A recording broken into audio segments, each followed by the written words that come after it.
He was really great to work with. Oh yeah, I imagine.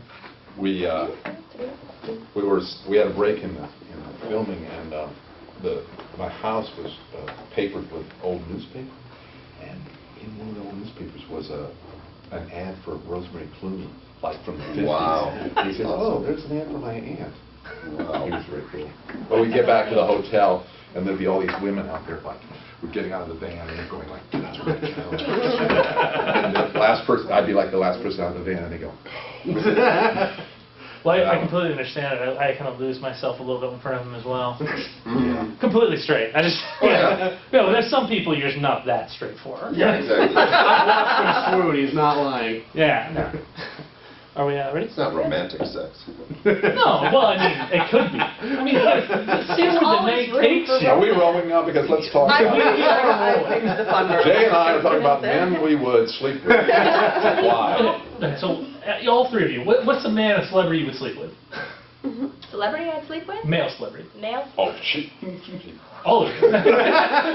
Chris Evans? He was just in here. So all of us at the same time? No, you do it. I'm sorry, what's the question? What isn't? A male celebrity we would sleep with? Yeah. A male celebrity that I would sleep with. Very serious. Very serious. Just. It's a very serious question. We could use up the whole interview for that question. There's scenarios for each one. George Clooney, I guess. Yeah, Would be the easy, obvious choice. Louis Anderson? No, that's funny guy, but not that funny. Younger Louis Anderson. Yes. Before he did Before anything. Yeah, before all of it. Before all that food. Yeah. He's not a celebrity, but I have a friend. My next door And I neighbor. said to his wife that if I were gay, Joe would be the guy that I would do. That's a compliment. Hey, Joe, good. Oh, not you. Oh. Not Let's you. see, who would I fuck? Did you say Well, that? we did establish Chris Evans, Yeah, Chris Evans. Misha Collins. Yeah, thank you. I'd say Brooke I'll Shields, be but she fair plays and my make daughter it in the show, so that would be wrong on the show. I'm into twinks, so Justin or... Your street cred's gonna go down with that. All in one direction. like to be in control, that's all. So I know all your names, but let's, can we get your names for the camera?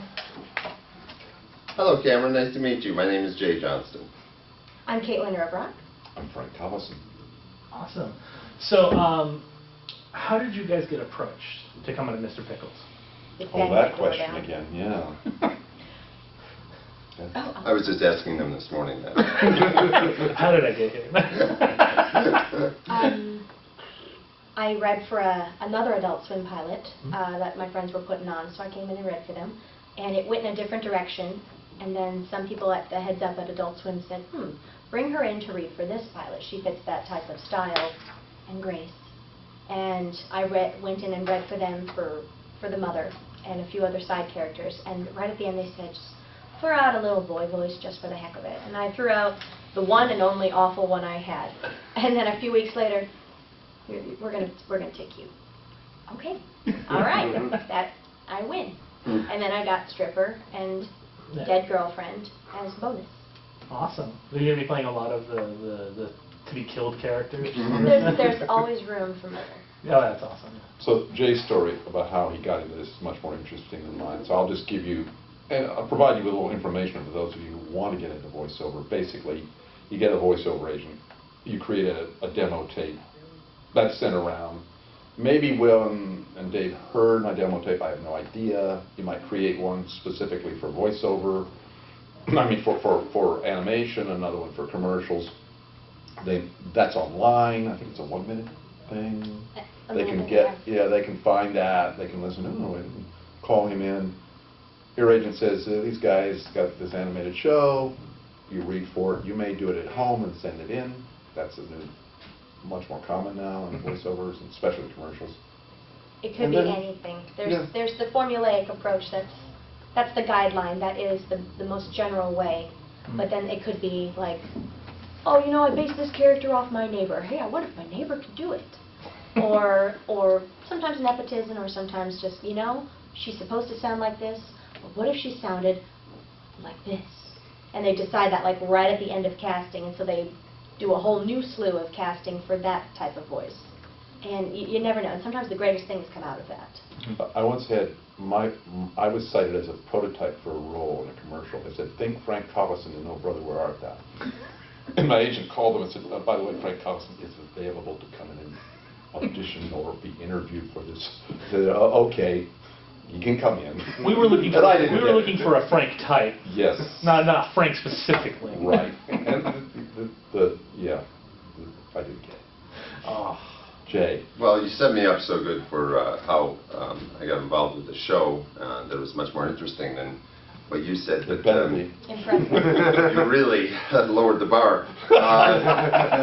I'll tell you, I've known Will and Dave for a while, and when the project came about, we've just been wanting to work together for a few years, and we figured, well, why not? No. When it came up, it was something that I kind of wasn't as psyched about until all the way until I saw it, which means I had to work on it and then go like, okay, it's good, it's funny, but it's not something that I would necessarily say is my style of comedy, maybe originally. But I was completely blown away. I thought it was so much exactly what my style of comedy is, and I totally didn't know how they would execute it, and they execute it in such a way that is not on the page and is not in maybe in Frank's case or in Kaitlyn's case. It's a lot of it's in the performance of it. Just like Tommy being such a wide-eyed, innocent, and Grandpa trying to pull it all together with telling his stories of what happened and stuff. My character's a little straighter, it seemed, but even with that, it became more interesting as time went on because I could see that they would support it with their writing, and it's just really smart, and it's amazing that somebody being disemboweled can be so funny when it seems like on paper, not so funny. Yeah, Envision poetic. It's done, yeah. And so like a lot of that stuff, like over violence, has been done a lot, and especially in cartoons, of course, because you can do whatever you want. But I think they make it fresh and new and disgusting. So, Frank, you play the grandfather on the show, and he is hilarious and constantly just very frustrated at his role in the family. Yes. What has been your favorite part about playing the character? I gotta say, it's not an easy part to do because he's constantly being misunderstood. It's also sort of strenuous vocally. That being said, I think it's just fun that the monologues you referenced are very fun when he goes into these tirades of not being understood because the frustration builds and builds and builds. So by the end, Kaitlyn could do it better than I can, though. Yeah. She actually has my first monologue memorized, the one about, and then he took me and the hunters and they cut off their legs. And then they were hunting and he was rubbing his pud on my bed. And that's all I remember. Let's do it together. And that's all I remember. Does that answer your question? It's fun. I just like to do animation is freeing, because you can't go crazy places. Whatever you think or say or react, the animators can draw it 10 times beyond what you think it is. I was in for Yeah, the voice is only part of it. And when I go in to record, I see the animators right there, and they're working so diligently. And it comes together. Like, you do little side sounds, and you don't know where they're going to be, but then they animate what that sound is correlating to, and it just clicks. I can't snap it. But. So what you're saying, let me understand this, they animate, we do the voices first, and then they animate after? Yes. Oh, they that's animate so much to what easier. we do. That way we can so give much them a huge easier. plate of food. It's better to give them a huge plate of food, and they eat half until it's Because it would be really hard to lip sync to the. Wait, what's all this food? Voices animated. There's been no food. Lunch will come. So playing as Tommy in the show, do you have any favorite escapades for Tommy? I know he's primarily like the second main character on the show, right behind Mr. Pickles, but he seems to get in trouble from the videos I've seen. He does. Because initially he'll start, he plays by the rules. He's a good boy, but when he's not able to get what he wants right off the bat. He's like, well, let's see if I can, I'm not going to break the rules, but I'll bend the rules. And he goes off looking for adventure, looking for new friends, looking to achieve the goal half the time for Dad, or for Mom, or for Grandpa. And he gets involved in those wacky situations. And at the moment, my favorite moment is from the finale because I get to sing. And Oh, goody. and Will and Dave, like they show me the animatics and they do sample tracks to see like kind of what the idea is. And his was so much more funnier. And I really want a future episode where like in 10 years, and then they can do the voice of prepubescent Tommy and see like it's just so funny. And I try to follow their vein. Do you wear the leg braces when you're doing the voice? No, but I have debated cutting my hair. To be The bowl cut is so stylish, it really is. Actually, a fun fact is that Tommy is the actual last case of polio in the United States, and maybe the world. It's coming back, I hear, though. Yeah, It's coming back. you know, In the United fingers States. crossed. Get your immunizations. Don't believe that stuff about not being immunized. Do it. My public service message to you guys. And I say He's Ricky bullshit for on hell. that. So Jay, you pretty much are playing the straight man on the show. You are the fodder for the jokes to bounce off. From what I've seen, the episode Father's Day and the episode with Jobs, you basically are the guy being put in the worst situation besides grandfather, and having to deal with just constant jokes on you. Do you Yeah. find it hard or refreshing to Well, basically my allow? life is like, you know, I'm sorry to cut you off.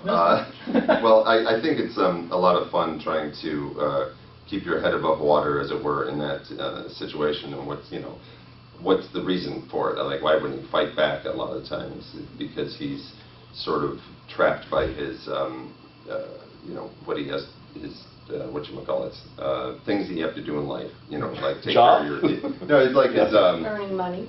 Oh, shitballs. What's the name of that word? Obligations. Thank you very much. That's the name of that word. What was the word you said? Obligations. Goddamn nations Yeah. is my daddy's. So, he's obliged, as it were, to take care of his family and, not get fired and that type of thing. So, it's really awesome when there are other people in the show who don't have anything like that, it seems. Tommy doesn't really, except he's, wants to be a good boy, perhaps. So I'm it's- glad we're having these interviews, because now I really am getting a handle on my character. It may be too Yeah. late. 10 But episodes now later. I'm beginning to understand, and especially this, spoiler alert, your scene with the car, the automatic car, Smarty car. the Smarty car, we can't give away. That's Farty car. beautiful. That's beautiful. Yeah, it's a lot of It's fun. like a Charlie Chaplin scene, Man Against Machine. Beautiful. So the show had a big period of time, a year between its pilot being basically brought out, and then of course the show, coming to this point now with it be releasing on the 21st September. Did you guys kind of feel like you were in limbo waiting for that to happen, for Oh, the period yeah. of time to go? A lot of drinking. Oh, yeah. A lot of drinking? Yeah. Well, Will Favorite said it drink? had something to do with Yes. the immigration status of all our animators. I That's believe right. there was a Oh. problem. They did a raid, they challenged, and mostly. We did the pilot No, 2 it's years not ago. 2 years ago, right? Really? Wow. And then we showed it to Adult Swim, and then we got the A-OK like January of last year. And so all of last year I'm thinking, it's going to be a great year. We'll be starting. I'll get a new car. And the sweatshop housing our and then animators a collapsed. couple months later, when we would have started, in general, we did a second pilot. That was a half-hour format to see if that was, so that took another half year of like, all right, new story that fits in the half hour, new dialogue, new animation, show it, get in line, show the pilot. And so we spent half a year on that, and then they're like, okay, we'll do it, we'll keep it at the 15-minute slot. Yeah. So then we got started on it a year ago, last fall, and then it's been going ever since. Awesome. As a defense mechanism, I just have to forget all of that. After I do an audition or a pilot, I just go, well, if it happens, it happens. Or if we're getting the wrap-up signal. Yeah. You were right. But we were all happy when it So real quick, fucking all worked. what's your guys' favorite like characters on the show that you don't play? Like maybe like the one-shots or the repetitive small characters. I love Brooke Shields as my mom, because she'll just, in the pilot, I always go back to the pilot, my favorite. She's trying to make a cake, and she's like, "It's just so hard around here, Sheriff, and you can come whenever you want." And that double entendre that she Are you just auditioning for the role now? I would think never that's single tell her. entendre, actually. Yeah. I think that's single entendre. Yeah. Almost. Oh, pretty It much. is double, Sure. but still, it's so single. And just that innocence that she has is so fun. I would say any drunk hillbilly in my, Yeah, that's good. in my place. Whatever Will does, any of his voices, I like. But who's And the one Sean. with the whispers like this? Oh, Sheriff? Is that the sheriff? That's Sheriff. Yeah, good. I like that one. Can I maybe audition for that role? Slow down, what did I miss? Yes. Awesome. Well, thank you guys so much for your time. Thank you. Pleasure. Pleasure. Thanks. Thank you. Please keep Pop culture? making them. Please do. It's a great show. Pop Culture University. We'll keep making noise. Keep trying it. Do they offer degrees? Yeah, but just not real ones. Oh. Here for it. We find out. True. All the universities.